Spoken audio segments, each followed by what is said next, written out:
Alright guys, and welcome to Season 4, Episode 8 of this AFC Wimbledon Manager Mode grid.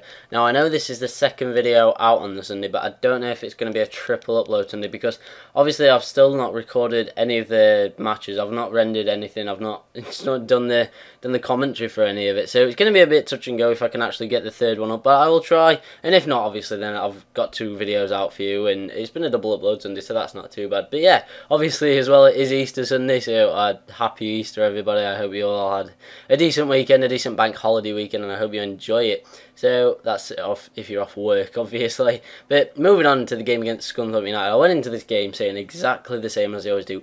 Can we get a win? Can we get on a bit of a run of form? So I went in with a new tactic, like a new kind of way of going about the games. I went in going defensively into the game, seeing if I can hold them out and get chances to score goals, and it worked quite well actually to start off with.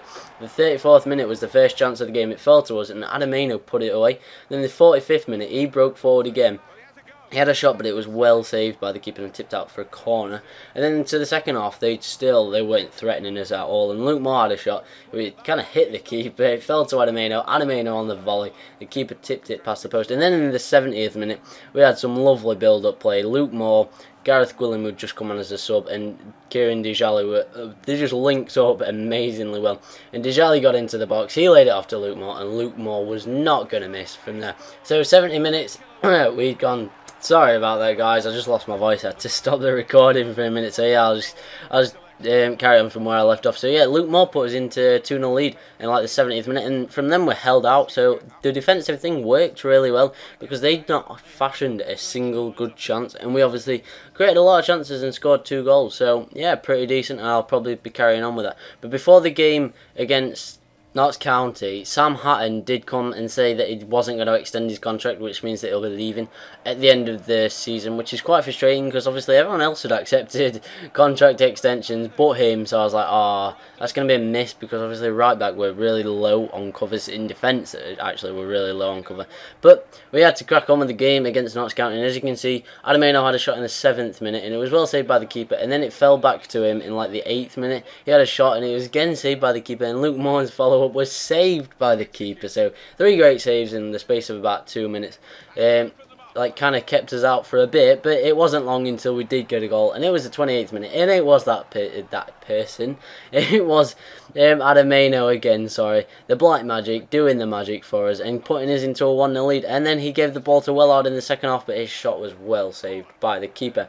But it weren't long until we got another chance. In the 80th minute, Luke Moore got the ball. He laid it off perfectly for Adamano. Adamano was on goal and he wasn't going to miss. So 83 minutes gone, he'd almost guaranteed us the 3 points. And like I said, what a season he is having. He is absolutely firing in the goals left, right and centre.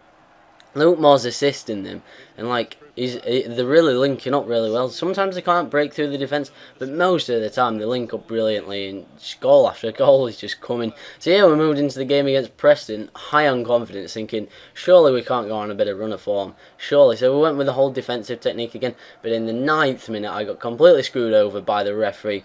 I mean, personally, I do not think that was a penalty. I didn't even ask to tackle or anything. I was just going to hold him off, but no, apparently it was a penalty, and they stepped up to take the penalty. And if that wasn't bad enough, just watch this penalty.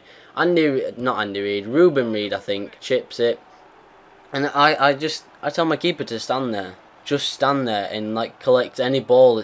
But no, he doesn't. I mean, if I'd have dived to the what would have been to the left from this angle, if I'd have dived to the left, it'd have gone over him. So how could I possibly say that apart from standing in exactly that same position? So I was a bit annoyed, but it didn't matter because we came back at them in the 21st minute. Had a decent shot, but it was saved by the keeper again. And then in the 44th minute, they got forward and they almost got a second. Frecklington put in the volley wide, and he really should have got it in the back of the net. And then in the 75th minute, a really rash challenge by me that was just absolutely ridiculous.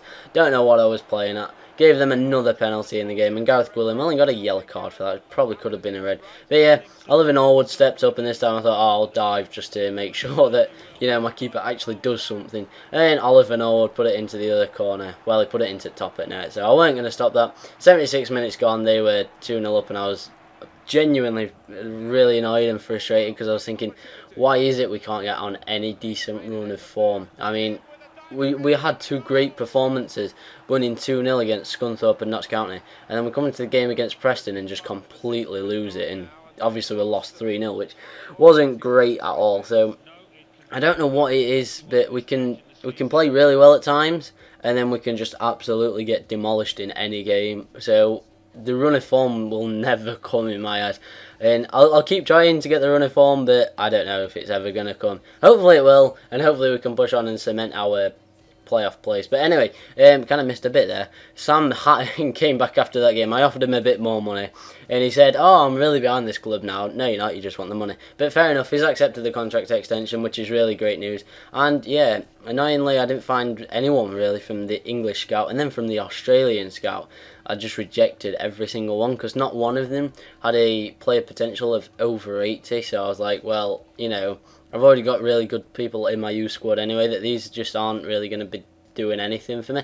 So I did end up rejecting them all. But like I said, I sacked that Dutch scout. I did go and sign a new scout. I've not got much money left, but I spent 220 grand on Luka Tabak, a Croatian scout. So next month I will be sending him out to Croatia. As I said, I do want to listen to you guys and, like, obviously send them why you want me to send them, but I know that they do really well in their own country, so I'm going to send him to Croatia, and I will hopefully listen to you guys like later on in this series when I've got a really good youth team together. And you know, obviously I'm much more enjoying playing with the youth team than playing with the youth players that I've got now. But just showing you my squad report, seeing as we are halfway through the season, as you can see, one or two have improved. Charles Williams has improved. I know someone was asking about him. He has gone up to a rating of 68 now, which is just phenomenal. Hopefully he should be pushing 70 if we get into the championship. So not many others have improved. I remember Kieran Dijali improved to 65, and I know some of you said that him and I think Luke Moore improved to about 67, which is really good, you know. Gives me a nice idea of who to keep and who not to keep, although at the minute I'm keeping everyone, but obviously the really crap youth players that I was given, not signed. So yeah, I mean, Antonio Munn's gone up by 1, which is pretty decent, but obviously they're not really playing that much, so they won't improve as much. Hopefully that will change next season though, and I will play them. And then we'll move on to the game against Peterborough United, and as you remember the last time I played them, which wasn't long ago, I was really frustrated because I think we ended up drawing the match. It was either 1-1 or 2-2.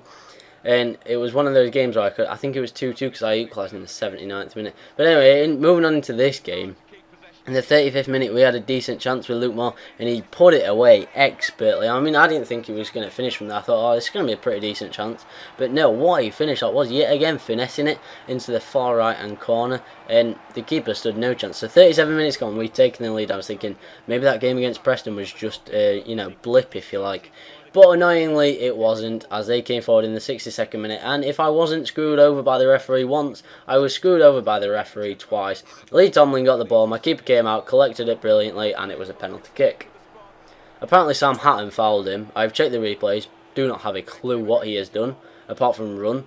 So yeah, I was really annoyed. And then to make it even worse, I guessed the right way, and the shot was that brilliant by Grant McCann that it went under the keeper Seb Brown and off the post, and it was 1-1, 65 minutes gone.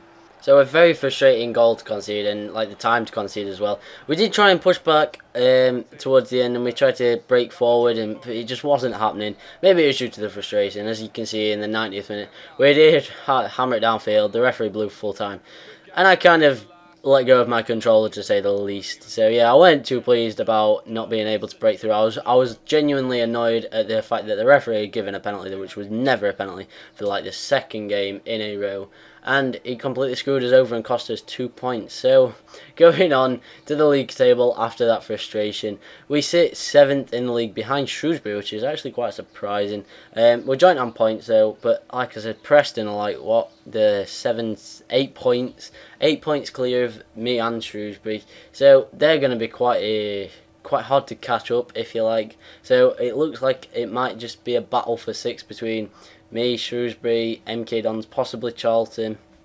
Scunthorpe if they get on a good run of form.